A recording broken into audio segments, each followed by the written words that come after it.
Assalamu alaikum warahmatullahi wabarakatuh. Ashama akkam jirtu hordoftoota channel YouTube Abdul App. Gaafi irra caalaan keessan gaafataa jirtan video akkaataa yeroo tax info irratti guutan tax info irratti diimaa haala kanaan isinitti bobeesse haala kamiin akka isin sirreessuu qabdan daqiiqaa gabaabduu keessatti waliin ilaalla.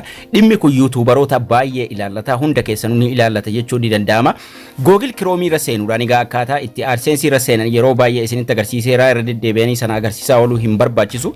Haala kamiin AdSense diimatee sirreessuu dandeenya. AdSense kan inni diimatuuf dhimma lama sadi'iif. Inni tokko identity verification dha. Inni kan garuu dhimma tax info irratti submit document irratti nutti diimessaa jechuudha. Ka diimaan haala kanaan baay'atee heddummaatee haala kanaan guddatee dhufu kuni additional document yookaan immoo passportii suuraa itti erguu qabnaa jechuudha. Erga tax info guunnee kaade.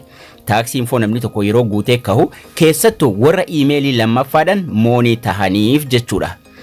Bakki kun haala kanaan diimate taanaan tax info keessan sirreessuu qabdu jechuudha. Dookumentii haaraa itti erguudhaan dookumentii passportii keessattuu passportii tahuu qaba. Passportii sirriidhaan suuraan isaa kaafame.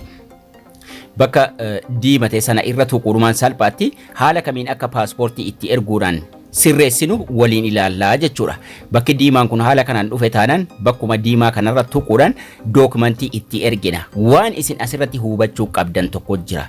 Diimaa kanarra yeroo tuutanii gara fuula duraa deemtan akka isin passportii itti galchitan isin gaafata. Garuu maqaan passportii keessan irra jiruu fi wanni kun egaa kan inni dhufu yeroo isin tax info guuttanii kaatan isinitti dhufa. Keessattuu warra emailii lammaffaadhaan moonii taatan jechuudha. Kanaafuu keessattuu maqaan AdSense keessanii yookaan immoo isin tax info ittiin guuttanii fi maqaan passportii irra jiru wal fakkaataa tahuu qaba. Yoo wal fakkaataa hin taane diileetii gochuu qabdu jechuudha. Diimaa kanarra tuugnee yeroo gara fuula duraa deemnu haala kanaan nuuf baasa. Haala kanaan yeroo nuuf baasu mallattoon diileetii ajjirti. Mallattoo diileetii tuquudhaan diileet goona. Yoo maqaanii fi passportii waliin fakkaatu ta'e garuu wal fakkaata taanaan bakkuma diimaa sanarra tuugnee gara gajjallaatti gadi dhufuudhaan submit missing document bakki jedhu tokko ni jira. Asuma bakka diimate kanarra submit missing document ka jedhu kanarra tuquudhaan suuraa passportii qopheeffannee qabnu itti erginaa jechuudha. Submit missing document jettee as diimattee jirti. Diimaa kana irra tuqnaa jechuudha.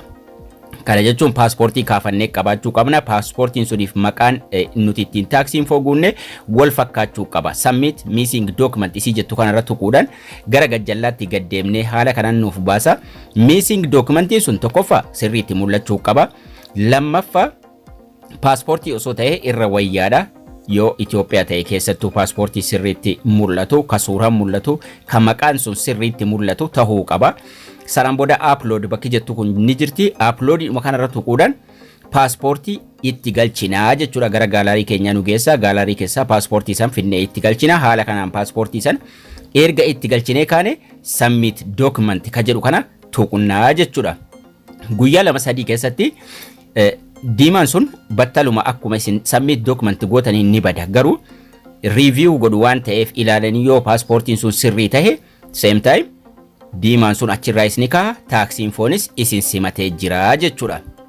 Kanaafuu paymentii irra seenuudhaan yeroo diimaan sun isinitti dhufe diimaadhuma kanarra tuquudhaan submitii gochuu qabdu. Passportii keessan suuraa kaaftanii suuraa passportii kan maqaan AdSense fi maqaan passportii irra jiru wal fakkaataa tahe itti erguu qabdu jechuudha. Yoo wal fakkaataa hin taane jalqaba maqaa jijjiiruu qabdu jechuudha.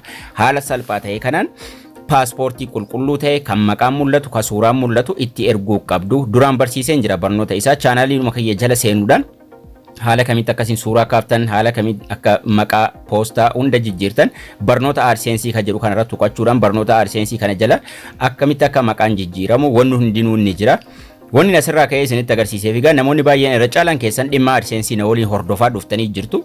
Kanaafuu namni tokko erga moonii ta'ee ka'ee bakki diimaan sun AdSense irratti itti dhufe taanaan haala salphaa ta'e kanaan suuraa san kaasee suuraa sirrii ta'e kan maqaan mul'atu, kan suuraan mul'atu itti erguu qaba. Akkasuma kan maqaan wal fakkaataa ta'e haala salphaa ta'e kanaan sirreeffachuu dandeessu. AdSense isinitti diimatee isiniin jecha laayikii sheerii gochuu hin dagatina.